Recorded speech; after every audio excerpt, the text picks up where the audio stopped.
Esta mañana, gente, si me permiten, le doy los buenos días, la bienvenida. Yo creo que fui el primer tipo que pasé a Sabina en Uruguay. Tengo dudas, porque uno me dicen que sí, que no. Nosotros lo pasamos en el 84, en un casete que trajo un amigo de España. Yo, al menos, algo de música pasaba, no recuerdo otro, pero puede ser, no importa. Lo que sí sé que la primera vez que yo llego a ver a Sabina aquí en Uruguay es porque este sujeto que está acá me invita. Y me invita ¿por qué? Porque él fue que lo trajo aquí a la República Oriental del Uruguay. Pensando en otro recital memorable en el Estadio Centenario, estoy pensando en otra cosa de antología que aconteció en un momento muy particular con Serrat, con, Chico Buarque. Aldo Novik, buen día. Buen día, Alberto, un gusto. Bienvenido, compañero de Guambia también durante mucho tiempo. Y mira cómo son las vueltas de la vida. El Aldito está dando una mano impresionante en lo que tiene que ver con lo que va a pasar mañana, que es la presentación formal en sociedad de la Asociación Amigos José Germán Araujo. Terminó siendo un espectáculo, va a ser una cosa pero increíble. Aldo, buen día, bienvenido. Buen día, buen día. ¿Cómo estás viviendo esto previo? Y le estás metiendo horas como todo, porque todo esto es a puro pulmón, ¿eh? Aquí sí, nadie cobra nada. Yo siempre, todos los espectáculos que hice en mi vida, los hice con artistas que a mí me gustaban, me hacían sentir algo, y a partir, vamos a decir... Pienso Biglietti y Tato Solís, por ejemplo. Sí, con tiempo. Daniel trabajamos más de 10 años. Por eso, tanto tiempo, sí. Con Benedetti a través de Mario, pero también, pasada la década del 70...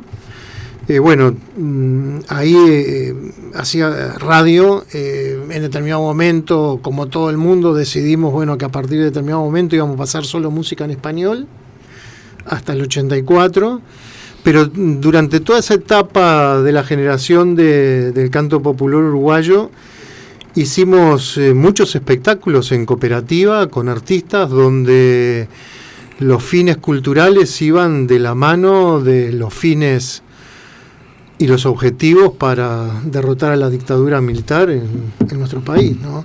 Aquellos famosos a llenar el palacio, los que iban cantando en Club Atenas, Club Goes, cooperativas de vivienda, vamos a decir, un montón de lugares. Y en esa época hice un vínculo muy directo con Germán, que ya lo conocía de antes. Yo en mi actividad musical empecé organizando bailes con Totem, con Siglo, con toda aquella gente. Trabajé muchos años de DJ y un día trabajando en una fiesta privada me llaman por teléfono y me dicen: mira, uno de los invitados me dice, te recomendó para que fueras el DJ de un boliche de Montevideo. Y en aquella época uno de los invitados que estaba ahí era gerente de Canal 12. Mira. Entonces, tanto allí me vinculo a través de Restano con Everly, y empiezo a trabajar en Macao, en todo el complejo Oceanía, que después inauguraron en New York. Y en aquellos años de dictadura conocí a Germán. Conocí a Germán jugando al billar a las 4 de la mañana en el Hotel Oceanía, con unos amigos. Cuando Germán estaba con el proyecto de inaugurar el restaurante en el Parque de los Aliados. Claro. Y después los espectáculos en esa época de canto popular nos llevaron a tener una relación muy directa con Germán a través de la radio, que era el soporte por donde se canalizaban todos los espectáculos, ¿no? Yo estoy muy contento, muy entusiasmado, también muy emocionado por lo que va a pasar mañana.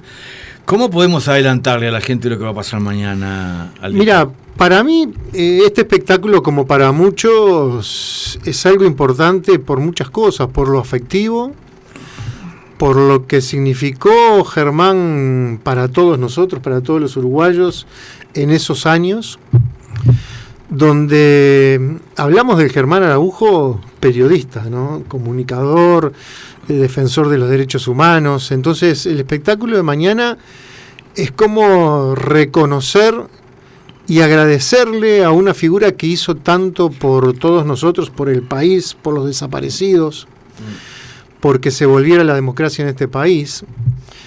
Un Germán olvidado por muchos, ¿no? Yo cuento que en una entrevista que le hice a Pablo Estramín, poco antes de que Pablo falleciera, yo creo que cuando yo hice esa entrevista con Pablo, Pablo ya sabía lo que tenía, porque me contó un montón de cosas que yo no pensé que las iba a contar. El tema del alcohol, todo ese tipo de cosas. Pero ya lo había dejado, ayudado también por su grupo. Cuando íbamos a almorzar, nadie tomaba alcohol, nadie fumaba. Y yo le pregunté en esa entrevista por Germán, ¿no? Y bueno, y ese testimonio de Pablo es parte también del espectáculo, porque mi idea cuando hablé con Daina, y con varios de ustedes, yo dije, bueno, vamos a hacer un espectáculo, pero un espectáculo serio, como se merece la figura de Germán, un espectáculo artístico del 2020. Porque esto fue cambiando, les cuento a la gente entre casa. La idea era, con toda franqueza, invitar a uno, a dos músicos, a que nos dieran una mano allí para la presentación. Queríamos eso sí que fuera con entrada libre. Nos parecía un simbolismo para presentar la sesión. También costó esto, pero bueno, se pudo lograr. Las vueltas fueron llevando a que se incorporara Pablo, que nos dio una mano imponente en el pre-lanzamiento en el PCNT, en la sala de Don Mario Benedetti, y luego se incorpora el Dito y aparecen músicos por todos lados. Bueno, hubo que decir basta, con todo respeto y con mucha firmeza, claro, y con mucha pena, pero fueron sumándose y Aldo fue viendo cosas que tenían que estar también, y esto termina siendo, gente, dos cosas que no estaban en los planes, la verdad. Yo lo tengo que decir con toda franqueza y lo sigo escuchando Aldo de cómo va a ser lo de mañana. Sí. El espectáculo en sí, la cantidad de músicos no estaba pensado. Y lo que va a pasar con esta cantidad de radios que se han sumado, son más de 50 radios, sí, AM, FM, alternativas, comunitarias, dentro y fuera de fronteras, todas tomando lo que pase allí, la verdad que nos tiene una especie de nerviosismo, euforia muy especial. El espectáculo, mira, yo un poco pensé, y una vez que teníamos la lista de artistas, hice el espectáculo como se hace hoy en día cualquier espectáculo en todas partes del mundo, que tiene que tener un guión, tiene que tener una producción, y como si fuera una obra de teatro, nada más que es un espectáculo cultural, artístico, musical, que tiene una carga política que no la podemos dejar de lado, ¿no? Y no queremos dejarla de lado. No queremos dejarla de lado, por supuesto. Entonces, no partidaria, pero sí política. El guión en sí es como si fuera un programa de radio, donde va a haber un tecladista que va a tocar al piano en la cortina musical que usaba Germán, José Germán Borda, que además es ahijado de Germán. Y bueno, y ahí comienza a transcurrir el espectáculo con algunos audios en off, con un par de locutores que van a estar sentados en un costado del escenario, como si fuera un estudio radio. Entonces el espectáculo es como si fuera un programa de radio, nada más que sobre un escenario, en el cual van ingresando artistas en vivo y van el público escuchando algunos audios en off que realmente reflejan lo que era la radio de Germán Araujo en aquellos años, ¿no? Porque con los años todos cambiamos. Cambiamos nosotros, por suerte no cambiamos la forma de pensar, pero cambian los medios de comunicación. Y aquella radio de Germán no es la misma, porque nosotros no somos los mismos. El país no es el porque mismo. El país no es el mismo. Pero bueno, en ese programa no podía faltar el Bocha Benavides. El querido Bocha Benavides. No puede faltar el Darno, no puede faltar Pablo Estramín. Más allá de los artistas en vivo que van a estar y que van a formar ese espectáculo que va a tener una carga emotiva importante, con un objetivo que es mantener viva la figura de una persona como Germán Araujo, ¿no? Que antes de político, antes de ser humano, antes de militante, es uno de los mejores periodistas que ha dado este país, ¿no? Periodista que se ha jugado en todo sentido, ¿no? Que ha arriesgado muchísimas cosas, que ha arriesgado su vida cuando hizo la huelga de hambre. Vamos a decir, no es pavada mantener una radio, manteniendo los objetivos y los ideales que tenía Germán en aquellos años, diciendo las cosas que decía en plena dictadura, porque después del 85 era muy fácil ser de izquierda, ser progresista. O sea, lo importante es haberlo sido en aquella época y seguir siéndolo hoy, ¿no? Pensando en el bien de todos y no el de unos pocos, ¿no? Y yo creo que Germán se merecía esto, de que se piense en un documental, de que cuando se haga un espectáculo artístico o cultural esté la figura de él, así como está la Fundación Mario Benedetti, por ejemplo. Vamos a decir, yo creo que fue una buena idea. Yo, por ejemplo, estuve con mi señora, con Laura, el 8 de octubre en el PIT-CNT y, por ejemplo, me quedé maravillado con el poder de síntesis y el relato que hizo Marcos Carámbula, sí. Que es una de las cosas que yo le decía a Daina, eso hay que guardarlo, tiene que formar parte del archivo, porque hay muchas cosas que pasan que uno, vamos a decir, no les va dando mayor importancia con el correr del tiempo. Yo compartí muchísimas cosas con Germán, más allá de los espectáculos, más allá de jugar al billar en las madrugadas de la década del 70. Vine en el barco con el Wilson con él. Vamos a decir, siempre fui una persona muy bromista. Yo al venir por Guambia tenía un camarote para mí solo y había gente que no tenía camarote. Y bueno, yo le cedí una de mis camas del camarote a Juseca. Y después, con los líos, Germán no tenía, estaba ocupada la habitación de él, y lo dejé a Germán en la habitación y yo estaba con Pablo, con el Beto Peirú, dando vueltas por ahí en el barco. Y entre esas bromas se me ocurrió entrar al camarote, hacerle con el dedo silencio a Juseca, que se despertó, y mientras dormía Germán, la famosa anécdota de sacarle los pantalones. Sí, fue muy... recuerdo la furia de Germán en ese claro, momento. Que nunca, claro... Se enfureció. Se enfureció. Después tomó como una broma, pero en su momento se enfureció, soy testigo sí. que casi termina los golpes. Y bueno, pero después, vamos a decir... Pero pensé que había sido Pablo el pantalón. No, mirá, fue la idea mía. Me vengo a enterarme quién fue el maldito. Sí. Yo pensé que había sido con Pablito. La complicidad de Pablo, ¿no? Y de Beto Peirú también, entre otros. Yo pensé que había sido Pablo. Sí. Y cuando he contado esa anécdota, no te incluía vos. Mirá, ahora me entero que fue el Aldito. Y bueno, y después, muchas de las fotos que yo sacaba en aquellos años... eran sacadas del país por intermedio de Germán Araujo. O sea, saqué fotos en el apartamento de la calle 18 de Julio cuando Germán hizo la huelga de hambre. Vamos a decir, tengo buenos recuerdos. La anécdota cuando había que traer a los Quilapayún, vamos a decir, que yo... y por qué había que aceptar trabajar con determinados productores.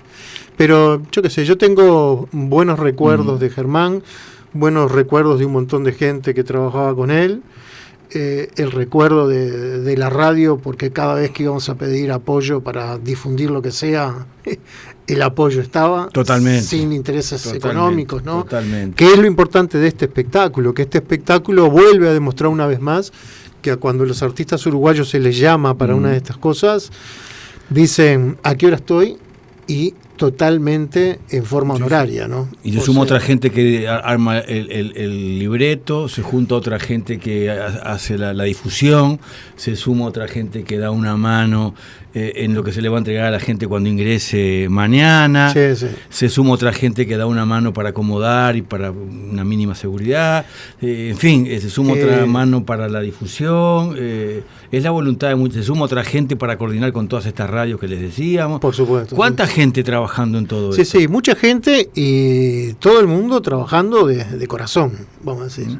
Acá no hay sueldos, no hay absolutamente nada, y la prueba está de que, bueno, que gracias a la gentileza también de la Sala Citarrosa, el espectáculo se puede hacer con entrada gratuita, vamos a decir. Por supuesto, yo siempre digo que sin la parte económica no hay cultura y no hay espectáculos. Y lo que la gente tiene que comprender también que para que estos proyectos avancen, para que el documental se haga realidad, la parte económica es muy importante. O sea, de que la gente colabore, que apoye, participando desde lo que pueda, comprando un bono, vamos a decir, pero esto es lo que hace posible de que este tipo de cosas, más allá de la idea de un grupo de personas que se juntan y dicen, bueno, vamos a hacer un documental, y después, como tú contabas, Alberto, Marcos Carámbula dice, bueno, ¿por qué no hacer algo más que un documental? Bueno, para que esto sea viable, la parte de finanzas es muy importante, ¿no? Marcos Carámbula, que recordemos, fue uno de los 3 médicos que lo asistió a Germán en la mítica huelga de hambre. Los 3 médicos se integran.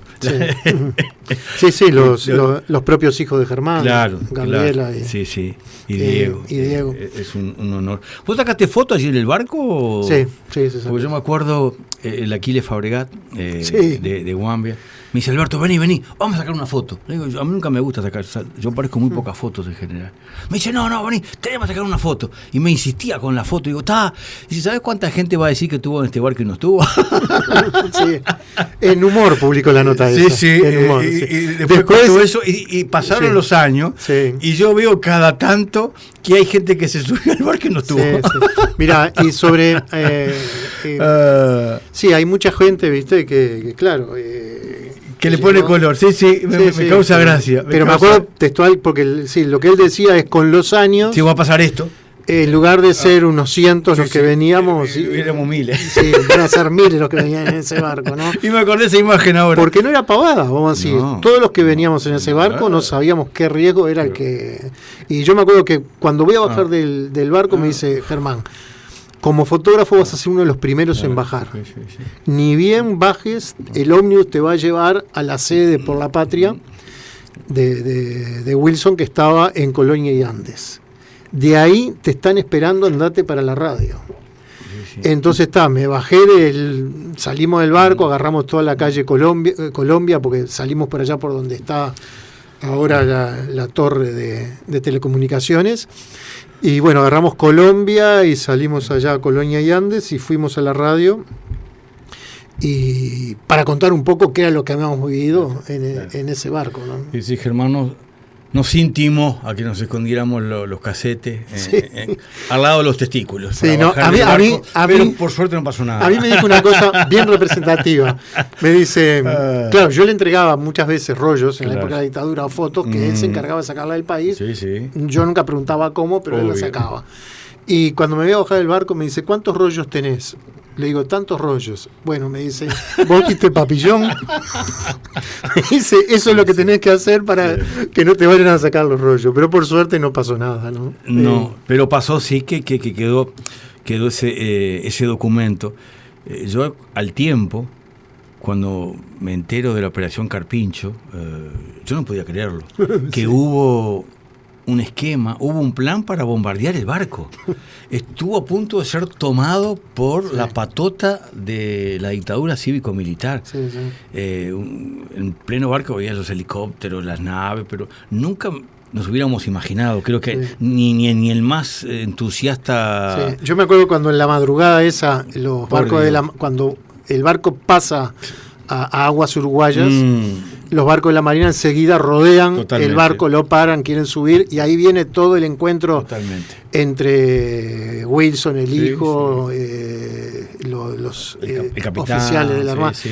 Y me acuerdo de la anécdota del periodista italiano que le puso un chupón con un micrófono en la puerta y logró meterse en la conversación. Y uno de esos camarógrafos, cuando vio los barcos de la Armada, nos mira un grupo y nos dice, pero esos barcos, dice, si llegan a tirar un cañonazo, se hunden con las vibraciones. Dice, no podía creer barcos tan viejos que estuvieran siendo utilizados todavía. ¿No? ¿Qué momento todo eso? Yo tengo en la retina los soldados del Fusna. No era consciente que el Fusna estaba ahí. Verlos todos ahí mirándonos lo que estábamos. Bueno, se nos va el tiempo. Hoy estamos más acotados, Saldito te cuenta, porque la radio hay una transmisión va a tomar, el presidente electo anuncia su gabinete. Mira qué simbolismo, ¿no? Lo de mañana va a ser un acto de siembra de esperanza. Va a ser un acto, una convocatoria de ilusión. y va a ser también un acto de resistencia. Sí. De resistencia cultural en el mejor sentido de la palabra. Supuesto, sí. En el mejor sentido de la palabra va a ser eso lo que vamos a hacer mañana. Y una vez más, la cultura y la música están presentes en este tipo de cosas. Claro, va a ser como el eje, ¿no? Sí, tenés razón, sí. tenés razón. Lo que es importante es que la gente vaya temprano, con tiempo, porque va a ser por orden de llegada al ingreso. Igual una fila, que va llegando, se pone en la fila allí. Va ingresando y está ahí por orden de... 19:30 se da sala. 19:30 en punto se da sala. Y muy probablemente 22 minutos, porque es muy puntual allí la sala, sobre la hora. Comienza el espectáculo. Va a comenzar el espectáculo. Y yo creo que sobre las 10 de la noche, las 22 horas, un poquito antes, ya termina. Listo el pollo. Sí, y como lo has matrizado tú con esa precisión, estoy seguro que va a ser así. Aldito, un gusto. No, gracias a ustedes. Reencontrarme contigo esta mañana aquí en el estudio. Gracias a la radio por ser la transmisión base para transmitir, porque es importante eso, que tengo una prima que está en San Pablo, por ejemplo, viviendo. Ah, mirá, y te va a escuchar mañana. Y me dice, mirá, me decía el otro día, no, por razones económicas, este año no puedo ir a ver a mis padres. Pero lo va a escuchar por radio. Claro. Esa es una de las ventajas que nos ofrece la tecnología de este mundo que estamos viviendo, ¿no? De que todo lo que se haga en la Sala Citarrosa va a pasar fronteras y muchos uruguayos o amigos van a estar escuchando desde diferentes ciudades del mundo. Y muy probablemente, bueno, alguno de los momentos mañana en Sala Citarrosa va a quedar después en el documental también, seguramente. Sí, por supuesto. Porque se va a filmar también, les adelanto toda la actividad. Están trabajando en esto, vuelvo a señalar, estudiantes de Ciencia de la Comunicación, también en el rescate de material histórico, y estudiantes de Humanidades. En ambos casos, bueno, parte del material que se va a compartir mañana emerge de ese trabajo de estudiantes que también a pura convicción y corazón, y en muchos casos asombrados porque no tenían ni idea de Germán. Y eso es un tema importantísimo, ¿no? Porque vamos a decir, mi hijo tiene 27 años. Imposible conocer a Germán si no es por lo que se habla en casa. O sea, y como él, muchísima gente, ¿no? Eso es muy importante. O sea, que las nuevas generaciones sepan del trabajo y la obra, no solo de Germán, sino de estos artistas que cumplieron, vamos a decir, un trabajo fundamental en esos años. Claro. Aldito, un gusto. Gracias a ustedes. La seguimos con Aldo Novik y con muchas y muchos de ustedes, estoy seguro. Sala Citarrosa a la hora 20.